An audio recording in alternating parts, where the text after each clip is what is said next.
22 juin 2018, au sommaire de cette édition, la ville de Labé s'apprête à fêter la journée nationale de l'élevage. Les acteurs impliqués dans le secteur sont déjà sur place. Le chef de l'État, professeur Alpha Condé, est attendu dans la région. Fini l'examen d'entrée en 7e année session 2018. Ils étaient plus de 200 000 candidats à affronter les épreuves de cette année. Aucune anomalie n'a été signalée. Au sommaire encore, les mélomanes célèbrent la fête de la musique à Conakry. L'événement est marqué par la prestation du groupe Banlieusard au centre culturel franco-guinéen, ici, à Conakry.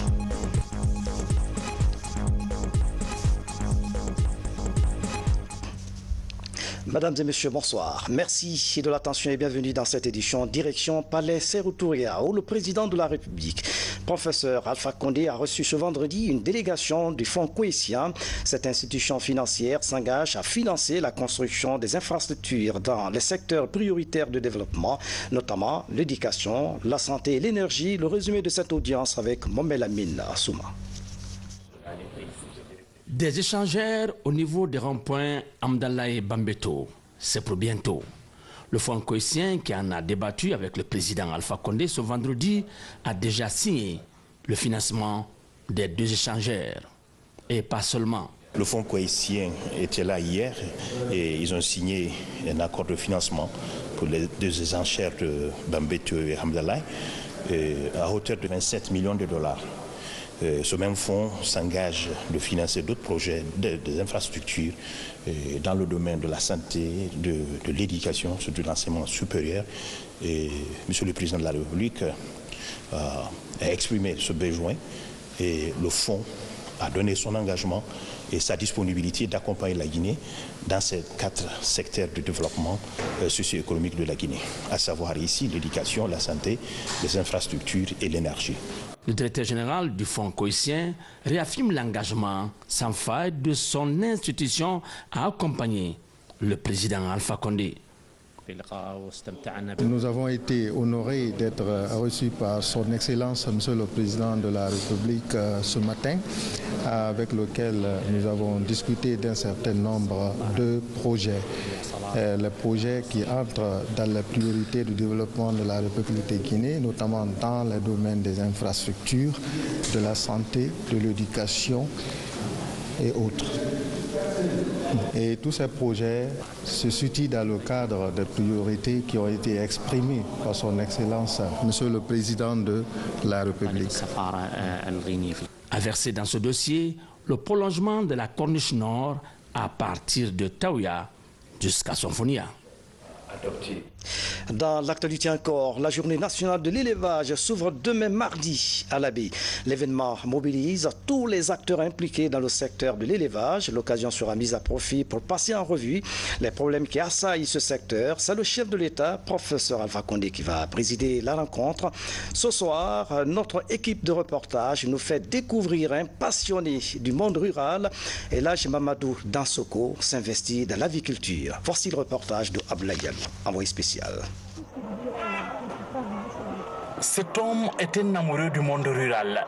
Dans la ville de Karamoko Alpha Moulabé, El Hadj Mamadou Dansoko bénéficie d'une grande réputation. Il s'est très tôt investi dans le couple agriculture-élevage pour créer de la richesse.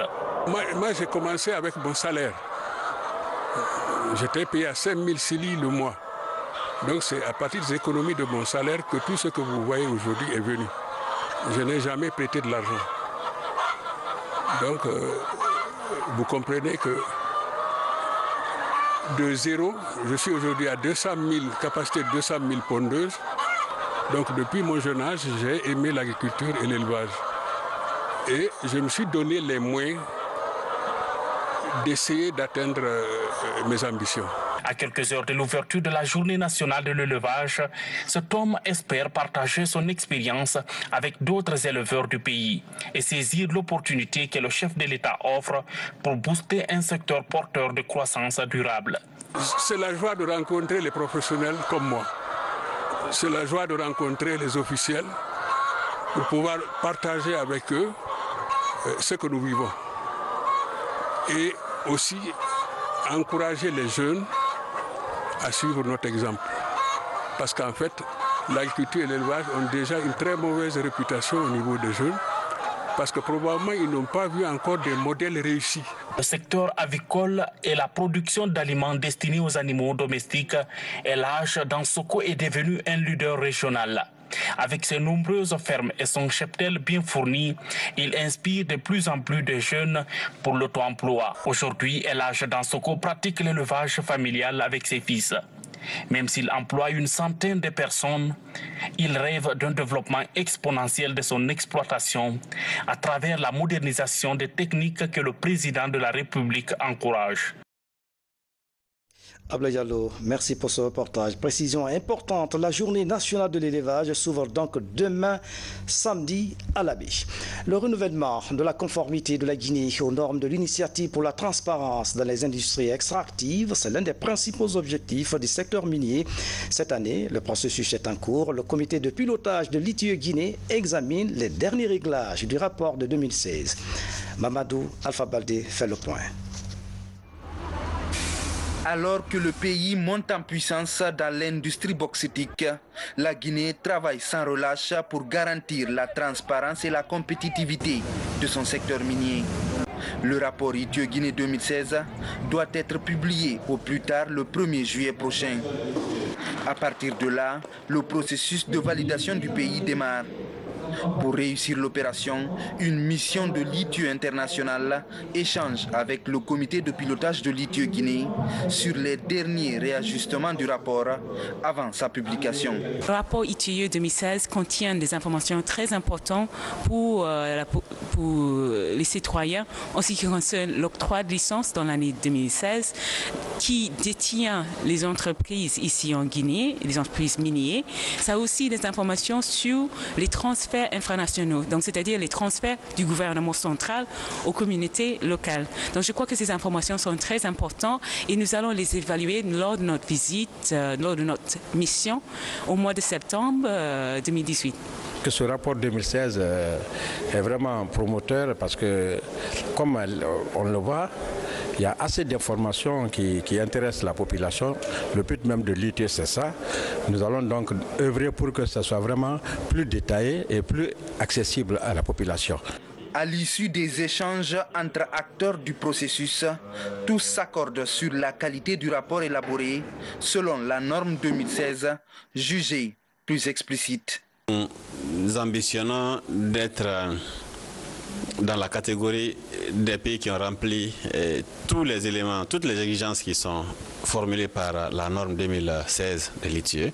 Donc être au niveau qui est appelé progrès satisfaisant. Dans le cadre des discussions qu'on a eues aussi avec la mission, nous avons parlé de la SOGIPAMI, nous avons parlé du cadastre, mais nous avons aussi insisté sur la question du contenu local pour que les activités minières puissent avoir un véritable impact sur les populations, parce que la transparence vise la vraie information. Et cette vraie information doit pouvoir être accessible au grand public pour que les populations sachent ce qui est fait dans leur pays en termes d'activité minière, et l'impact doit être visible sur les populations. Cela passe nécessairement par cette question du contenu local qui est devenu l'élément fondamental sur lequel le président de la République, le professeur Alpha Condé, s'appuie aujourd'hui pour pouvoir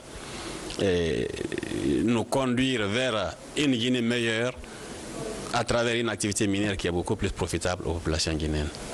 Déclaré pays conforme en 2014, la Guinée, à travers le comité de pilotage, entend réussir cette nouvelle mission qui permettra au secteur extractif guinéen de figurer parmi les plus transparents de la planète. La qualification des ressources humaines doit être au cœur des stratégies de développement des entreprises et des organismes publics. C'est dans cet ordre d'idées qu'un programme de formation destiné aux managers a été présenté au public. L'objectif est de permettre aux hommes d'affaires d'acquérir de nouvelles connaissances en matière de gestion pour plus d'efficacité. Les précisions dans ce reportage de Tiernan Ousmane Diallo. Le bouleversement que connaît l'humanité dû au progrès remarquable des nouvelles technologies oblige tous les acteurs de développement à s'adapter et à adapter leur mode de management pour s'installer dans le temps. Les administrations publiques et privées désireuses de former leurs cadres ont une nouvelle opportunité avec la mise à disposition d'un nouvel Euro-African MBA, un master en administration des affaires pour faire face aux nouveaux défis de management qui se posent dans les pays tels la Guinée, fruit de la collaboration des universités BEM Dakar, Cross Knowledge et Kedge en France. Ce MBA devrait permettre de former une élite à mesure d'accélérer la croissance des États africains dans un environnement d'innovation technologique et scientifique en perpétuelle mutation. Nous sommes dans une véritable révolution numérique. Nous assistons à une véritable révolution numérique qui fait suite aux 2 précédentes révolutions que nous avons connues et qui installe l'humanité dans un environnement tout à fait nouveau. Et dans cet environnement-là, la bataille, c'est aussi la bataille de la compétence. La bataille de la création de valeur, mais pour créer de la valeur, il faut avoir de la compétence.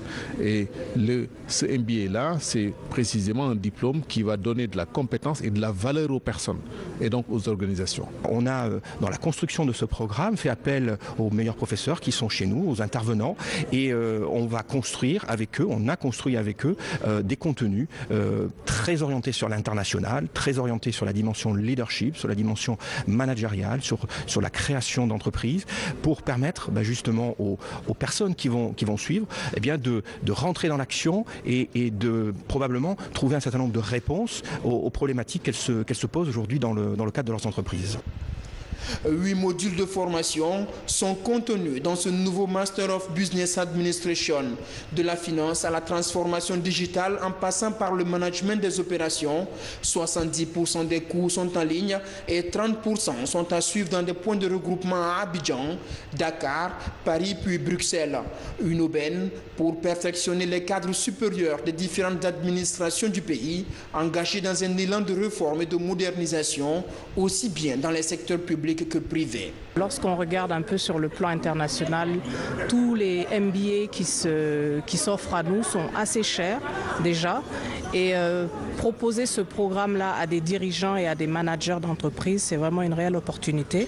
Et donc je pense qu'il pourrait intéresser vraiment une majorité de personnes, en tout cas en Guinée. Après la phase des inscriptions, la formation va durer 18 mois avec pour autre objectif permettre aux participants de comprendre les enjeux internationaux pour le développement des entreprises et développer leur leadership, leur capacité à imaginer de nouveaux modèles de développement. L'UNICEF vient de mettre à la disposition des autorités des documents d'état civil sécurisés. L'initiative s'inscrit dans le cadre de la réforme et de la modernisation de l'état civil en Guinée. Ces registres sécurisés entrent en vigueur à partir du mois prochain. Mohamed Lamine Kamara. En Guinée, les services d'état civil sont souvent confrontés à d'énormes problèmes d'enregistrement. À Détine, par exemple, ces agents travaillent toujours avec des outils d'un autre âge. Les actes de naissance, de mariage et de décès sont livrés sans aucune sécurisation. Avant, c'est le département qui nous fournissait les registres. Et maintenant, c'est l'UNICEF. Et même ça retarde des fois. Là, on sera obligé de demander, de faire une commande avec les imprimeurs qui nous fournissent des registres de l'état civil. Mais alors là, on a des registres non sécurisés, mais c'est l'UNICEF qui nous a déposé. C'est pour éviter la prolifération des actes d'état civil sur le territoire national et à l'étranger que l'UNICEF accompagne le gouvernement guinéen. L'institution onusienne vient de mettre à la disposition du ministère de l'administration du territoire des registres sécurisés. Ces documents d'état civil comprennent 4 signes secrets de sécurisation. L'initiative cadre avec la réforme et la modernisation du système d'état civil. Chaque enfant qui naît est un enfant qui sera enregistré de façon sécurisée. Toute famille qui se forme légalement sera également une famille qui sera enregistrée de façon sécurisée à travers l'acte de mariage. Cela représente quelque chose d'extrêmement important parce que cela permettra au pouvoir public, aux décideurs, de pouvoir disposer de données fiables. Avec ces registres sécurisés, le ministère de l'administration du territoire entend faire de l'état civil un instrument moderne conforme aux standards internationaux. Aujourd'hui, vous pouvez peut-être, dans les limites de la territorialité en Guinée, donc sur l'espace guinéen, vous promenez peut-être avec des documents qui n'étaient pas authentiques, mais une fois franchi les frontières de la Guinée, tout de suite là, vous êtes appréhendé et vous en subissez les sorts, ce qui n'est pas du tout souhaitable pour un Guinéen. À partir de maintenant, cela va être résolu parce que nous avons la couverture nationale désormais avec les documents d'état civil sécurisés authentiques. Ces registres sécurisés rentrent en vigueur dès le 1er juillet prochain.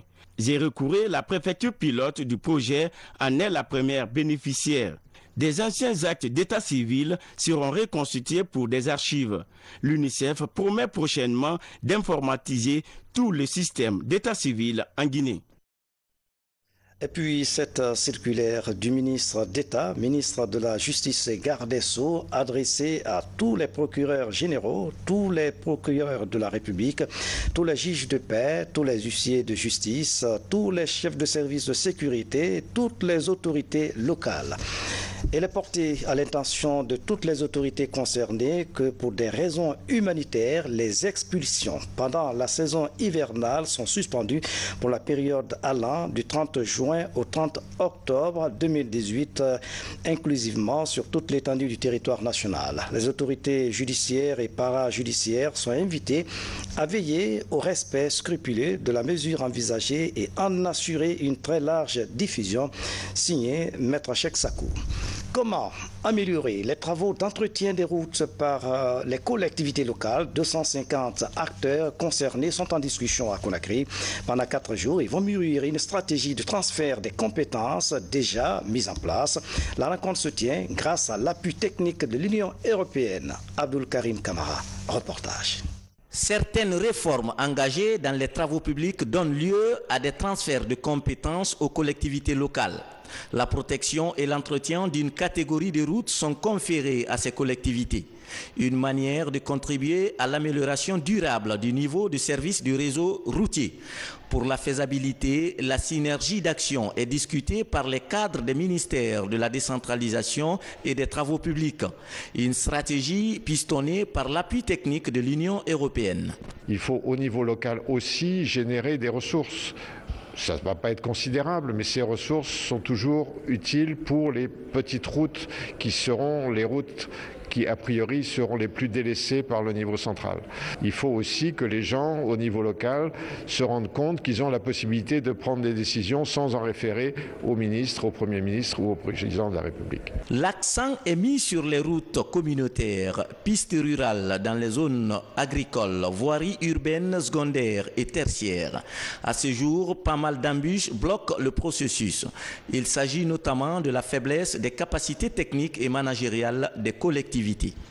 Actuellement, les ressources de l'État sont insuffisantes pour couvrir tous les besoins en matière de désenclavement. Mais si ce que nous investissons est entretenu, sa durée de service est augmentée, ça permet à l'État d'investir ailleurs et ça va augmenter l'acquis. Il y a une loi et dans cette loi, on a demandé de mettre en place des textes d'application. Et des textes d'application, il faut mettre en place un arrêté conjoint entre le ministère des TP et le ministère de l'administration du territoire.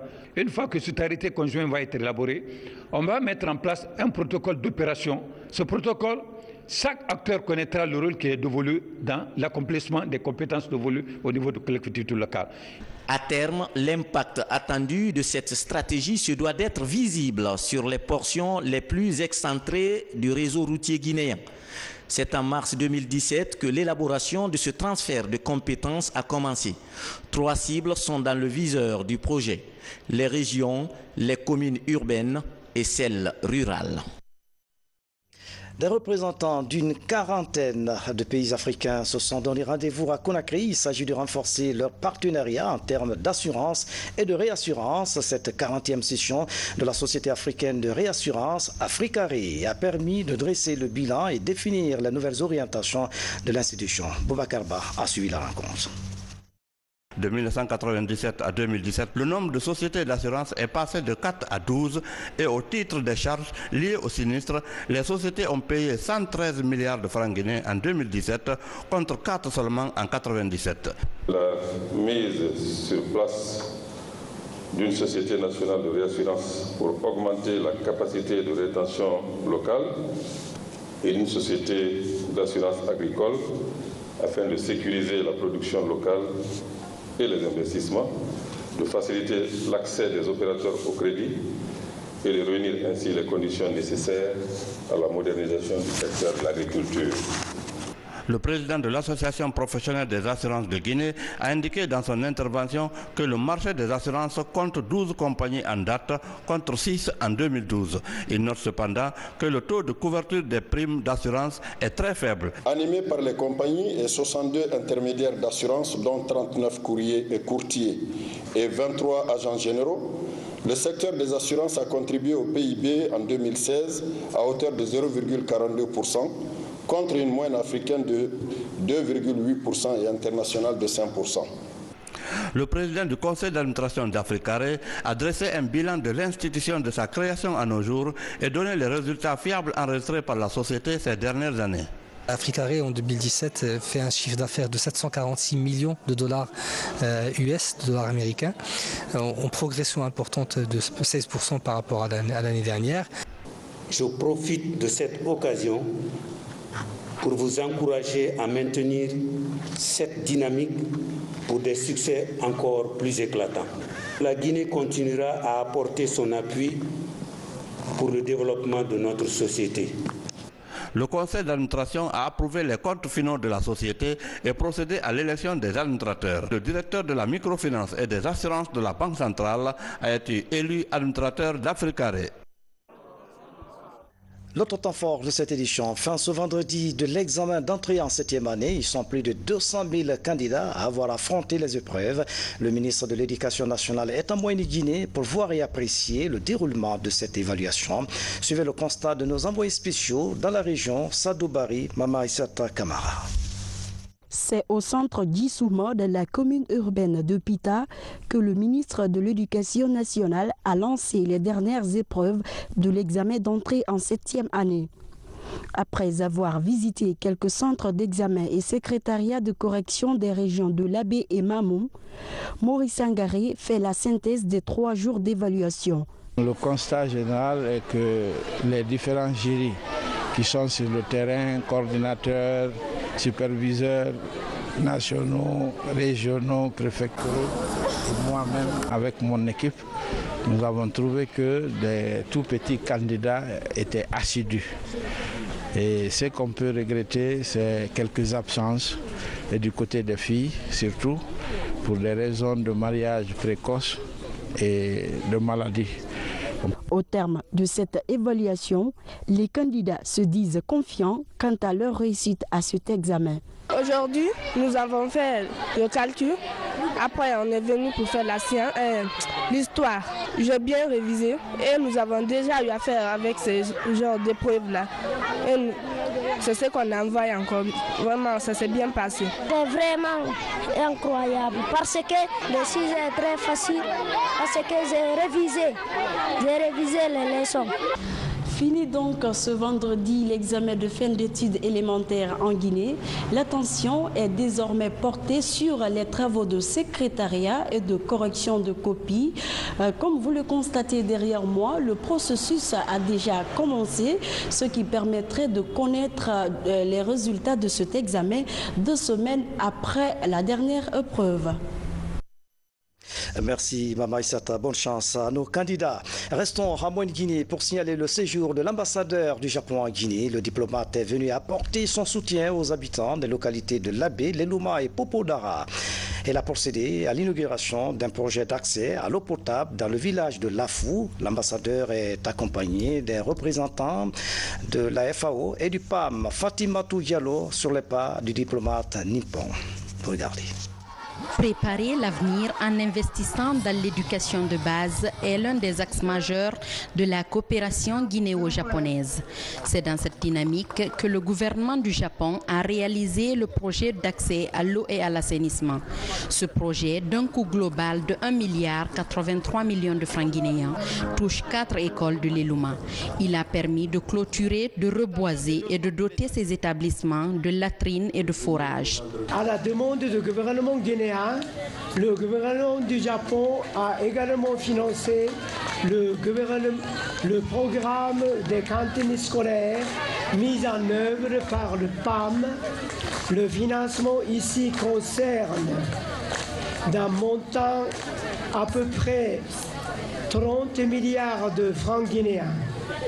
Et depuis 2014, le gouvernement du Japon a continuellement apporté son soutien à ce programme pour un montant global à peu près 140 milliards de francs guinéens.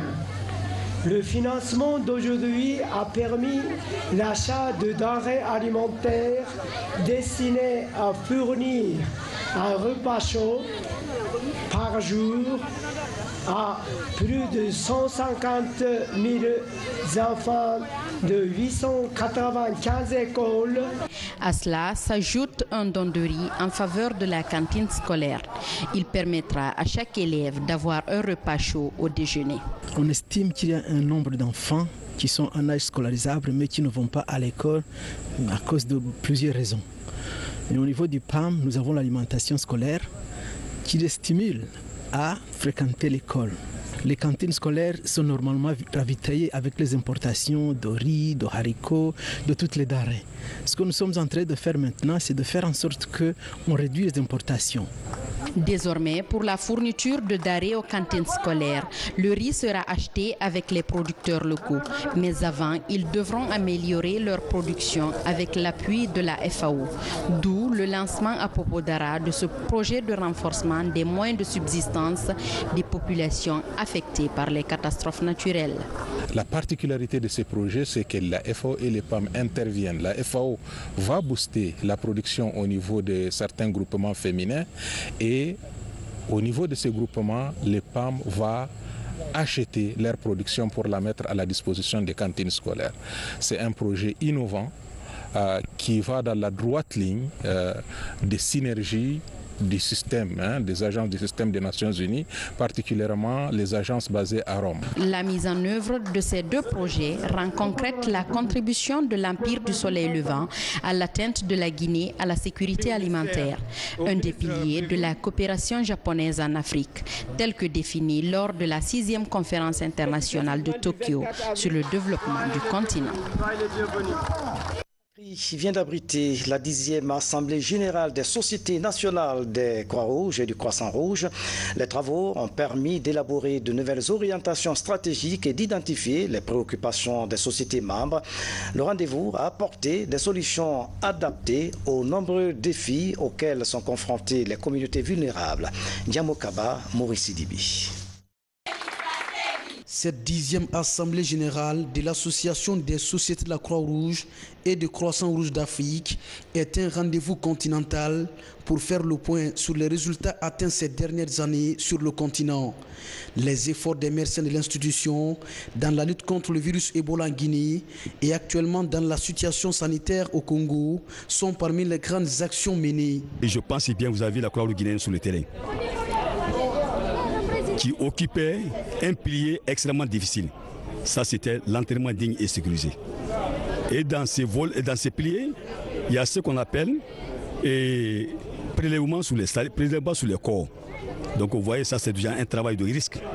Et également, les mêmes volontaires aussi faisaient les transfèrements des malades dans les centres de traitement et également le suivi de contacts par endroit. Aujourd'hui, les Congolais sont même la référence en termes de lutte contre la fièvre à virus Ebola. Il y a eu un cas dans une région du Congo, mais très vite, ces cas ont été circonscrits parce que la riposte a été très forte.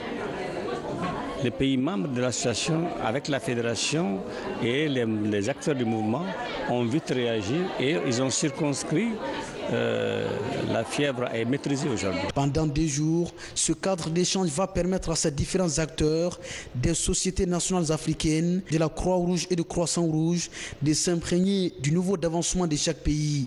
L'idéal est de renforcer les capacités à faire face aux grands défis humanitaires, notamment l'immigration clandestine, l'extrémisme violent, les guerres et les changements climatiques. Eh bien, il y a énormément de problèmes. Et il y a les problèmes de la jeunesse, il y a les problèmes migratoires et nous savons tous que c'est un grand fléau aujourd'hui. Et il y a les problèmes également d'éducation, éducationnelle, c'est-à-dire l'extrémisme religieux. On observe tout cela. Et la Croix-Rouge est toujours avec nous, avec les États, et nous apporte quelque chose de non négligeable. On doit essayer de s'attacher à trouver quelles solutions nous pourrions trouver, encore une fois, ensemble, pour pas que ces gens partent, pour pas que simplement nous répondions à une crise humanitaire, mais que nous voudrons trouver des solutions ensemble de développement pour que ces gens restent et ces gens puissent s'inscrire dans un processus de développement pour leur pays. Au terme des 4 ans, à la tête de l'association des sociétés de la Croix-Rouge et de Croissant-Rouge francophones, hispanophones et lusophones d'Afrique, le Mali devrait céder la place à un autre pays lors de cette assemblée élective. Un nouveau bureau sera mis en place pour un mandat de 4 ans, renouvelable une seule fois. La banque UBA vient de mettre à la disposition de sa clientèle un nouveau produit. Il s'agit de Léo, une intelligence artificielle qui permet à tout internaute d'avoir accès aux services bancaires de la société. La démarche vise à faciliter la transaction bancaire. Alga Simouba signe ce public reportage. Le monde bancaire dans la digitalisation. C'est dans cette dynamique que United Bank for Africa met à la disposition de sa clientèle une intelligence artificielle dénommée Léo. Elle permet à tout internaute d'avoir accès aux services bancaires de UBA. Cela en utilisant ses comptes de médias sociaux. Il suffit simplement que l'internaute ait un compte Facebook et il peut donc, via son compte Facebook, accéder à Léo. Il ajoute Léo comme il aurait ajouté un ami sur Facebook et qu'il discute avec lui. Et à ce niveau, dès qu'il ajoute Léo, il commence la conversation. Il peut faire la consultation de solde, il peut faire l'extraction des relevés, il peut également ouvrir son compte sur Léo. Et bien mieux, il peut aussi faire des transferts d'argent via Léo. Disponible actuellement sur Facebook et Messenger, Léo sera bientôt sur d'autres plateformes de médias sociaux. L'intelligence artificielle est une manière de faciliter la transaction bancaire. Léo va permettre à la population, à nos abonnés, de pouvoir transférer par exemple des fonds de compte à compte, de s'acheter des crédits téléphoniques, d'avoir des statements, c'est-à-dire des relevés bancaires et tout un tas de transactions qu'ils n'étaient pas capables de faire avant de manière instantanée. La vulgarisation de ce nouveau produit se poursuit dans tous les pays africains où UBA prête ses services. Et puis la 5e édition du prix Agiatoso a révélé ses lauréates. 9 candidates étaient en course pour 3 trophées. Un reportage radio, presse en ligne et en télévision. Ce prix est organisé par l'Alliance Femmes et Médias. Il encourage les femmes de médias à donner le meilleur d'elles-mêmes dans les rédactions. Mabinti Laïsouma, reportage. Ces 3 femmes sont au pinacle du journalisme féminin. Elles viennent de rafler les trophées du prix Adiatuso 2018. La qualité des articles d'actualité produits par ces Amazones du micro et de la plume a fasciné le jury. Le sujet devait être initié, comme on le dit dans nos salles de rédaction, et par rapport à la pertinence, ça devait ressortir l'originalité, mais surtout, ça devait ressortir l'effort de recherche, c'est-à-dire quels sont les moyens que le reporter a déployés sur le terrain pour ressortir justement ce sujet qui allait captiver non seulement les membres du jury, mais aussi les spectateurs, les auditeurs et même les lecteurs des journaux en ligne. Désormais, je ne vais plus reculer. Voilà que Alliance Femmes et Médias me donne l'opportunité d'aller loin dans mon métier et que, en tant que femme, pourtant, dans ce métier, la femme n'a pas toujours la voix au chapitre. À partir de maintenant, je saurai porter haut le flambeau du journalisme féminin. Le prix Hadiatou Sow du meilleur journaliste féminin est un concours qui crée l'émulation entre les reporters. Depuis 10 ans, la structure Alliance Femmes et Médias AFEM soutient la présence et l'évolution des femmes dans l'écosystème médiatique du pays. Le prix Hadiatou Sow est vraiment une invitation faite aux femmes journalistes pour dire que ne restez pas dans votre coin dans les rédactions, affirmez-vous, ayez confiance en vous.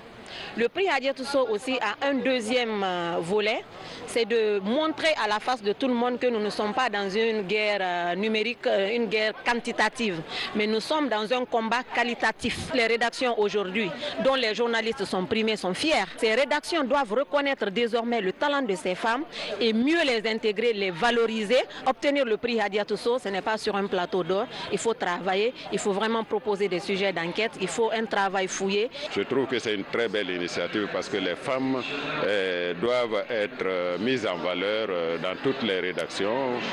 Là où la femme ne s'associe pas, je crois qu'il y a un manque dans la société. Cette cérémonie de remise de prix a connu la participation de grands du journalisme local et de certains mécènes. Les lauréates repartent avec un ordinateur, un trophée et le sentiment de fierté après cette première reconnaissance nationale de leur talent.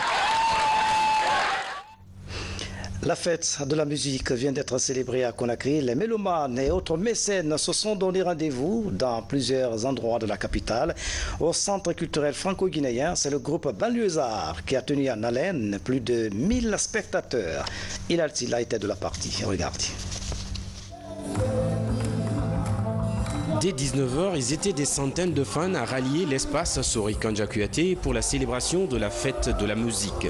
Comme chaque année, un groupe d'artistes musiciens est invité pour offrir un concert gratuit aux mélomanes. Pour cette fois, c'est le groupe Banlieusards qui a égayé le public après la sortie de son album Merikobi. Banlieusards, c'est le groupe qui peut représenter vraiment, qui peut en tout cas incarner la fête de la musique. La fête de la musique, pour moi, c'est en tant qu'artiste, chanteur, c'est la fête, l'une des fêtes les plus importantes dans l'année pour moi.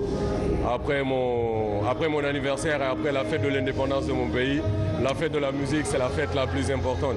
Pour la circonstance, la salle de spectacle du Centre culturel franco-guinéen a affiché plein.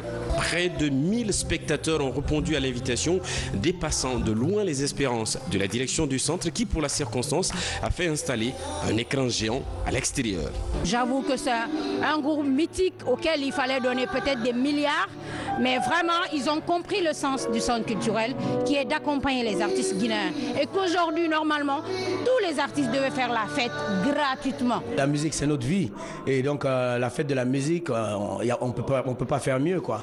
Que faire de la musique, de la musique, de la musique. J'espère que les gouvernants mettront les choses en place pour que la fête de la musique soit une grande fête en Guinée.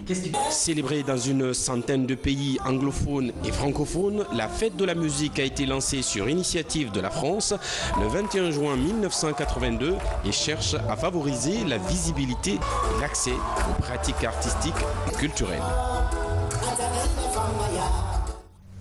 Et puis cette information qui vient de nous parvenir à l'instant, le ministère de l'Éducation nationale et de l'alphabétisation informe les élèves et les parents d'élèves du démarrage effectif du brevet d'études du premier cycle BEPC, session 2018, sur l'ensemble du territoire national, demain samedi 23 juin 2018 à partir de 9h précises. Coupe du Monde Russie 2018, le Nigeria a fait sa deuxième sortie ce vendredi dans le groupe D face à Islande.